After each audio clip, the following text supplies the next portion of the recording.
नमस्कार। आर के खन्ना धार्मिक चैनल पर आप सबका प्यार से स्वागत है। जी हाँ, श्राद्ध ये पोस्ट उन लोगों के लिए है जो थोड़ा बहुत जानना चाहते हैं और जो हमारे बच्चे हैं जिनको बताने वाला कोई नहीं रहेगा, उन सबको ध्यान में रखते हुए मैं इस पोस्ट को बना रही हूँ। मेरे पास जितने पुराण हैं उन सब में श्राद्ध के लिए बहुत विस्तार से अध्याय है, पर मैं आपके लिए शब्दशः पढ़ूंगी सभी पुराण की कुछ विशेष बातें, तो उसको सुने। यहाँ मैं थोड़ा अपने भाई बंधुओं को अपने दिल की बात शेयर करूँगी।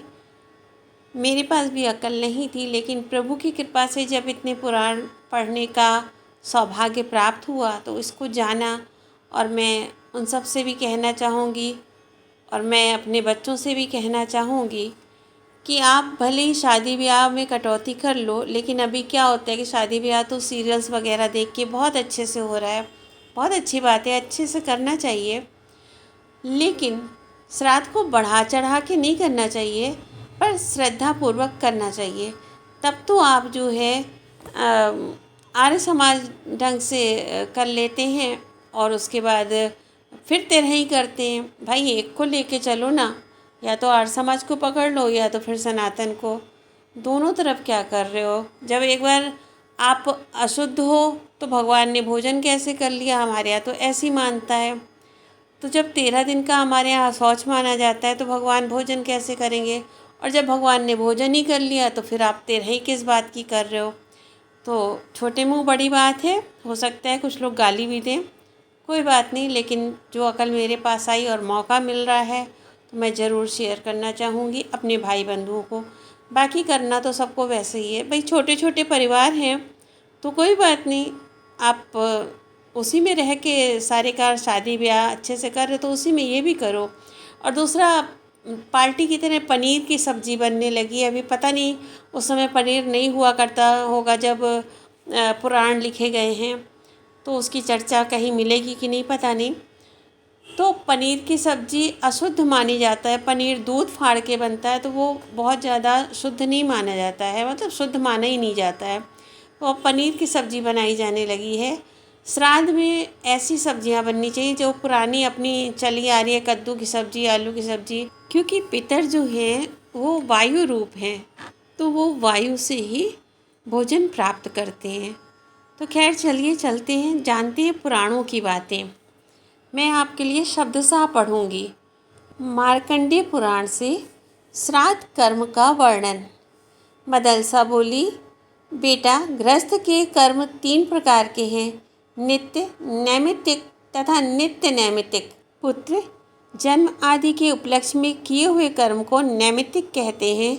पर्व के अवसर पर जो श्राद्ध आदि किए जाते हैं उन्हें विद्वान पुरुषों को नित्य नैमित्तिक कर्म समझना चाहिए। उनमें से नैमित्तिक कर्म का वर्णन करती हूँ। आभ्युदयिक श्राद्ध नैमित्तिक कर्म है, जिसे पुत्र जन्म के अवसर पर जात कर्म संस्कार के साथ करना चाहिए। विवाह आदि में भी जिस क्रम से वह बताया गया है भली भांति उसका अनुष्ठान करना उचित है। नांदीमुख नाम के जो पितर हैं उन्हीं का इसमें पूजन करना चाहिए और उन्हें दधि मिश्रित जौ के पिंड देने चाहिए। उस समय यजमान को एकाग्रचित होकर उत्तर या पूर्व की ओर मुंह करके बैठना चाहिए। कुछ लोगों का मत है कि इसमें बलि वैश्वदेव कर्म नहीं होता। आभ्युदयिक श्राद्ध में युग्म ब्राह्मणों को निमंत्रित करना और प्रदक्षिणा पूर्वक उनका पूजन करना उचित है। यह वृद्धि के अवसरों पर किया जाने वाला नैमित्तिक श्राद्ध है। इससे भिन्न अर्धदैहिक श्राद्ध है जो मृत्यु के पश्चात किया जाता है। मृत व्यक्ति जिस दिन तिथि में मरा हो उस तिथि को एकोद्दिष्ट श्राद्ध करना चाहिए।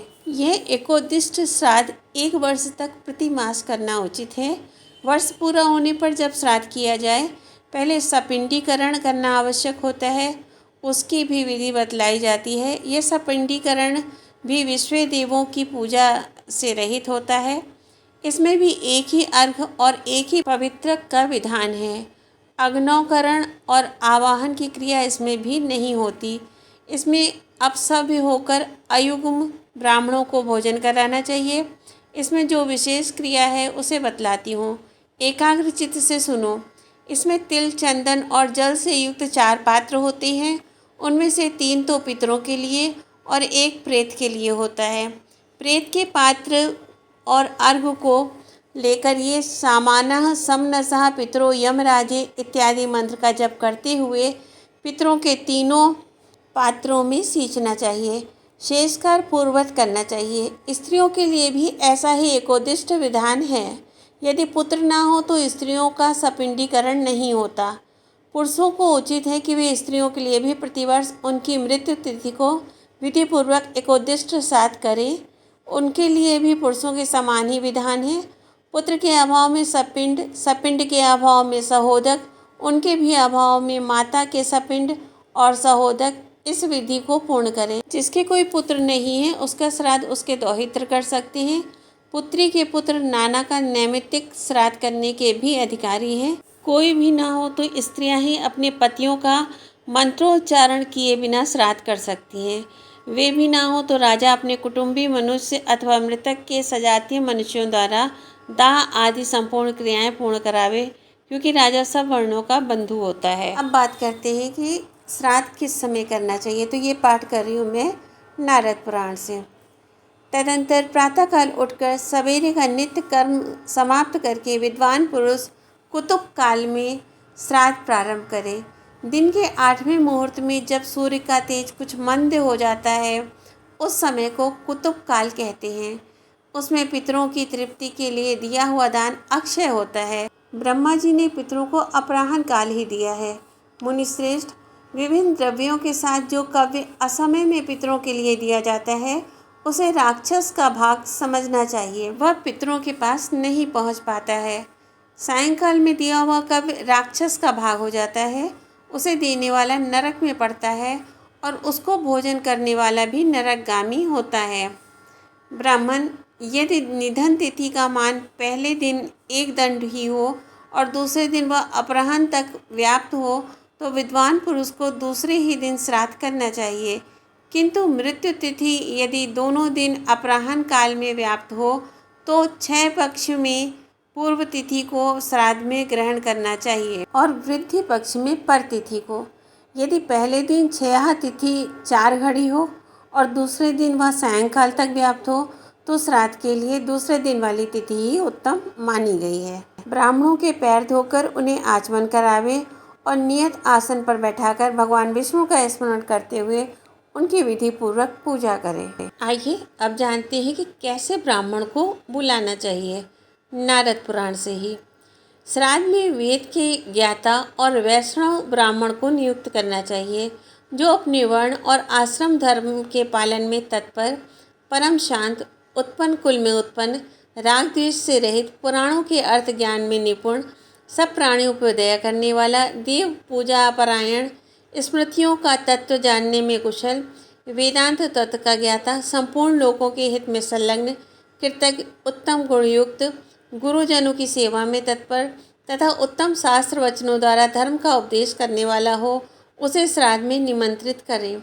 किसी अंग से हीन अथवा अधिक अंग वाला, ऐसे बहुत सारे लक्षण दिए गए हैं जिन्हें पढ़ना मैं उचित नहीं समझती हूँ, तो ऊपर की ही बातों का ध्यान रखें। ऐसे ब्राह्मण को बुलाएं और जो किसी अंग से हीन है इसका ध्यान रखें, और बुरे अंगों वाला है, बुरे विचारों वाला है, बुरे नखों वाला है, रोगी है, उसको आमंत्रित ना करें।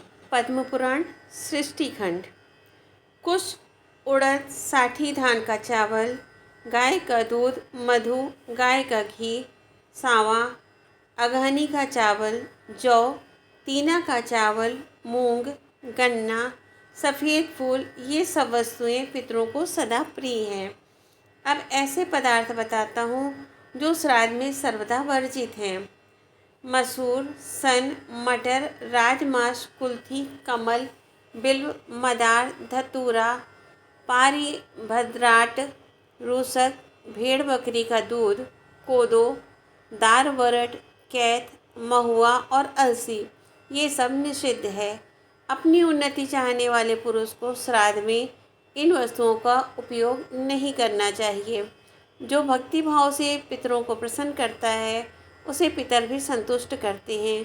वे पुष्टि, आरोग्य, संतान एवं स्वर्ग प्रदान करते हैं।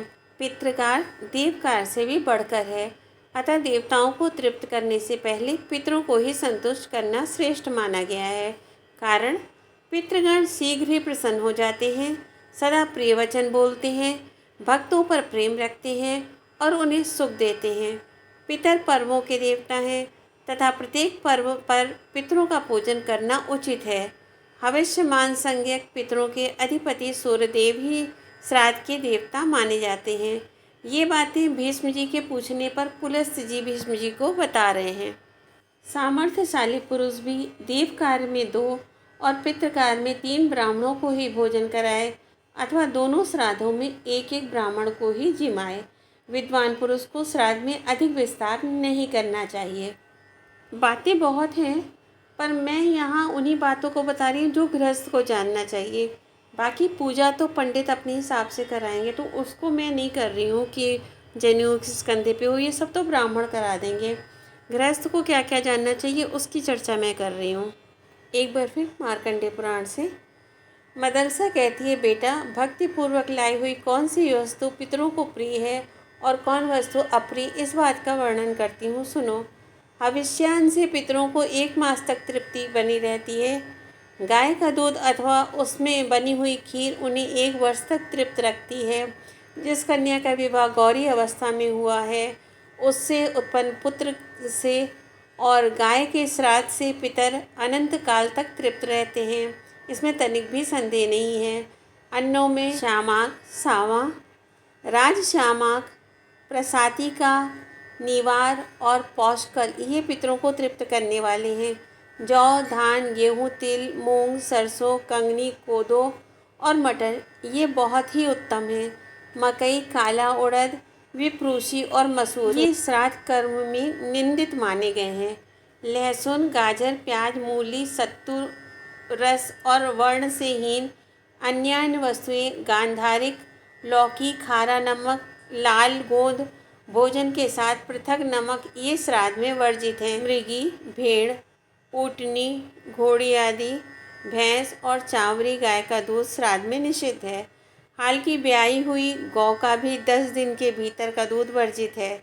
मुझे श्राद्ध के लिए दूध दो, यूँ कहकर लाया हुआ दूध भी श्राद्ध कर्म में ग्रहण करने योग्य नहीं है। जिसमें बाल और कीड़े पड़ गए हों, जिसे कुत्तों ने देख लिया हो, जो बासी एवं दुर्गंधित हो, ऐसी वस्तु का श्राद्ध में उपयोग ना करें। बैगन और शराब का भी त्याग करें। जिस अन्न पर पहने हुए वस्त्र की हवा लग जाए वह भी श्राद्ध में वर्जित है। आजकल अचार भी दिया जाता है पंडित को, वो भी नहीं देना चाहिए। तो ये कुछ जानकारियाँ थी जो मुझे लगा कि मैं अपने बच्चों के लिए और भी जो लोग जानना चाहते हैं उनके लिए पोस्ट करूं। वैसे तो पुराणों में बहुत लंबी चौड़ी बातें बताई गई हैं ध्यान रखने योग, उनको मैं सबको नहीं बता सकती हूँ। ख़ास बातें मैंने आपके लिए और अपने बच्चों के लिए चुन के पोस्ट करी हैं। उम्मीद करती हूँ आपको इससे लाभ मिलेगा। चैनल को सब्सक्राइब करें, लाइक करें, शेयर करें, कमेंट करें। Thank you.